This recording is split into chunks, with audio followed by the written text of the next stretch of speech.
আসসালামু আলাইকুম viewers, welcome back to my channel. আজকে আপনাদের জন্য একটি মুখরোচক ভর্তার রেসিপি নিয়ে হাজির হয়ে গেলাম। আসলে ভর্তাটা কিন্তু আমাদের কম বেশি সবারই ভীষণ পছন্দ। আর ভর্তাটা যদি সুস্বাদু বা মজাদার হয় তাহলে কিন্তু পুরো ভাতটাই যেন ভর্তা দিয়েই খাওয়া যায়। আমরা কম বেশি সবাই কিন্তু ভর্তাটা ভীষণই পছন্দ করি। আর এইটা হচ্ছে পটলের খোসা বা পটলের চোচাও বলা যায়। সেই ভর্তা আমরা অনেকেই কিন্তু পটলের খোসাটাকে ফেলে দেই, আর আমরা জানিও না যে সেটা দিয়ে এরকম একটি সুস্বাদু মজাদার ভর্তা বানানো যায়। তো কি করে মজাদার ভর্তাটা বানানো যায় আমি আজকেই আপনাদের সঙ্গে সেই রেসিপিটা শেয়ার করব, আর পুরোটা দেখে শিখে নিন। আর যারা এখনো এই পটলের খোসা ভর্তাটা খাননি তারা অবশ্যই বাসায় বানিয়ে দেখবেন, আর কেমন হলো সেটা আমার কমেন্ট বক্সে কিন্তু কমেন্ট করে জানাবেন। আশা করছি আপনাদের কাছে অসম্ভব ভালো লাগবে, বিশেষ করে যারা ভর্তা পছন্দ করেন। তাহলে আর কথা বাড়াচ্ছি না, পুরো রেসিপিটা একবার দেখে নিন। এই যে আমি এখানে পটলের খোসাগুলো নিয়েছি আর একটু মোটা করে কেটে নিয়েছি, আর ভালোভাবে ধুয়ে পরিষ্কার করে নিয়েছি। এখন আমি দিয়ে দিচ্ছি একটি প্যানের মধ্যে।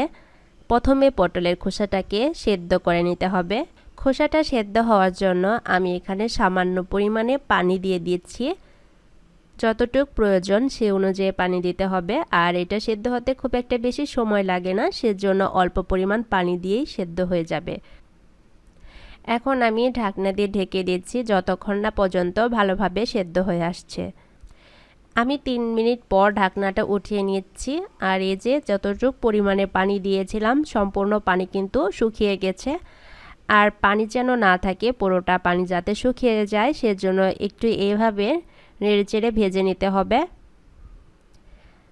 ভর্তার মধ্যে আসলে পানি থাকলে ভালো লাগবে না, পাঞ্চে ভাব লাগবে, সেজন্য যতটুকু পানি আছে সেটুকু যেন ভালোভাবে শুকিয়ে যায়। এখন আমি এর মধ্যে দিয়ে দিচ্ছি 1 টেবিল চামচ পরিমাণ সরিষার তেল। তেলটা দেওয়ার পর হালকা একটু নেড়েচেড়ে ভেজে নিতে হবে। আর ভর্তা কিন্তু সরিষার তেলেই খেতে বেশ ভালো লাগে। সরিষার তেলে যে একটা ঝাঁঝালো গন্ধ সেটা কিন্তু খেতে খুব ভালো লাগে, আর ভর্তা আমি মনে করি সরিষার তেলেই বেশি টেস্ট হয়। এখন আমি উঠিয়ে নিয়েছি, আর এই প্যানের মধ্যে আরও দিয়ে দিয়েছি 2 টেবিল চামচ পরিমাণ সরিষার তেল। এখন আমি এখানে বড় সাইজের একটা রসুন পুরোটাই নিয়েছি খোসা ছাড়িয়ে, আর বড় পিসগুলো আমি একটু মাঝখান থেকে কেটে নিয়েছি, এতে করে রসুনগুলো তাড়াতাড়ি সেদ্ধ হয়ে আসবে। এখন আমি এখানে দিয়ে দিয়েছি 10-12টা কাঁচামরিচ। আপনাদের টেস্ট অনুযায়ী মরিচের পরিমাণটা কমিয়ে কিংবা বাড়িয়ে দিতে পারেন। আসলে ভর্তাটা কিন্তু একটু ঝাল ঝাল খেতেই বেশ ভালো লাগে। এখন আমি তেলের মধ্যে রসুন আর কাঁচামরিচটাকে ভেজে নেব। আমি একটু ঢাকনা দিয়ে ঢেকে রেখেছিলাম, এতে করে তাড়াতাড়ি নরম হয়ে এসেছে আর ভাজাটাও হয়ে গেছে। আর কাঁচামরিচটা যখন ভাজবেন তখন অবশ্যই কিন্তু একটু কেটে দেবেন, তা না হলে কিন্তু ফুটে আপনার শরীরে আসতে পারে, সেজন্য একটু কেটে দিলে কিন্তু সেই ভয়টা থাকবে না। এই যে ভাজা হয়ে গেছে, এখন আমি উঠিয়ে নিয়েছি, আর এই তেলে দিয়ে দেব আমি কিছু পেঁয়াজ ভেজে নেব। ঠান্ডা হওয়ার পরে আমি এই সবগুলোকে বেটে নেব। আর ভর্তাটা কিন্তু শিলপাটায় বাটলেই বেশ টেস্ট হয়, তবে আপনাদের কাছে যদি শিলপাটা না থাকে আপনারা কিন্তু মিক্সারেও করে নিতে পারেন। সেক্ষেত্রে আমি বলবো শিলপাটা যাদের আছে, আসলে ভর্তাটা কিন্তু শিলপাটাতেই বেশি টেস্ট হয়। প্রথমে আমি পটলের খোসাগুলোকে বেটে নেব,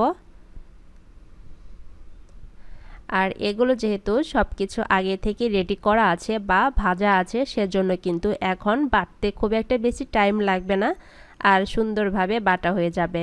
তো যাদের কাছে যারা প্রবাসে আছেন বা বিদেশে বাহিরে আছেন তাদের কাছে তো আর শিলপাটা থাকে না, তবে আপনারা চাইলে মিক্সারেও কিন্তু এইভাবে বেটে নিতে পারেন। এখন আগে ভালো করে খোসাগুলোকে বেটে নিতে হবে, তারপরে রসুন আর কাঁচামরিচগুলোকে বেটে নেব। এই যে কত সুন্দরভাবে বাটা হয়ে গেছে, আর একদম মিহি করে নিলে কিন্তু সেটা খেতে বেশ ভালো লাগে। আর এগুলো যেহেতু সব কিছু আগে থেকে ভাজা আছে তো মিহি কিন্তু তাড়াতাড়ি হয়ে গেছে। আর এখন আমি রসুন আর কাঁচামরিচ আর পেঁয়াজগুলোকে বেটে নেব, তবে পেঁয়াজটা আমি এখনই দেব না, সবার শেষে দেব, সেজন্য রসুন আর কাঁচামরিচগুলোকে আমি বেটে নেব এখন।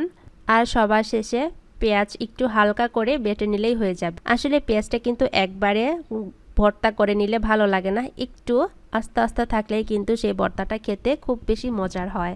এই যে কত সহজেই কিন্তু ভর্তাটা হয়ে যাচ্ছে। আর যেহেতু ভালোভাবে আমি এগুলোকে ভেজে নিয়েছি সেজন্য কিন্তু খুব একটা কষ্ট হচ্ছে না বা কোনো কিছুই শক্ত নেই, সেজন্য খুব তাড়াতাড়ি বাটাটা হয়ে আসছে। রসুন আর কাঁচামরিচটা আমার বাটা হয়ে গেছে। এখন আমি পেঁয়াজগুলোকে নিয়ে নিচ্ছি। তবে পেঁয়াজগুলোকে আমি একদম মিহি করে ফেলবো না, একটু আস্তে আস্তে থাকবে, জাস্ট উপর দিয়ে হালকাভাবে আলতোভাবে জাস্ট উপর দিয়ে হালকা একটু শিলটাকে প্রেস করে নেব। আর পেঁয়াজটা যেন একটু আস্তে আস্তে থাকে সেদিকেও খেয়াল রাখবেন। এই যে হয়ে গেছে, আমি এর চেয়ে আর বেশি বাটবো না।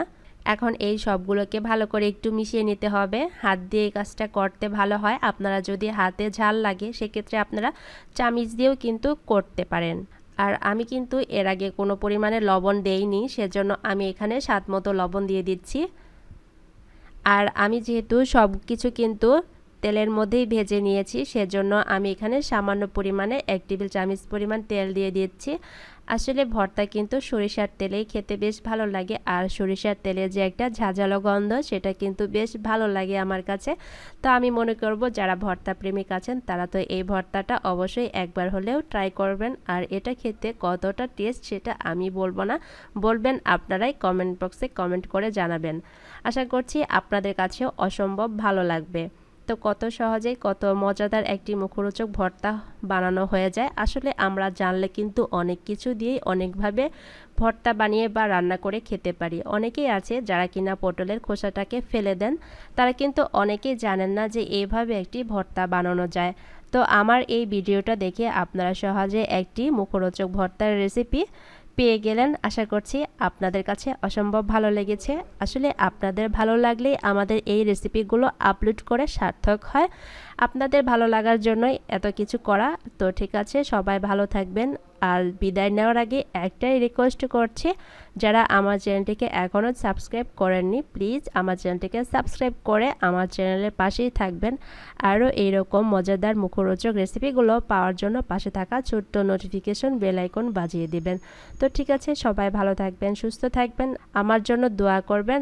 এখানেই বিদায় নিয়ে নিচ্ছি। আল্লাহ হাফিজ।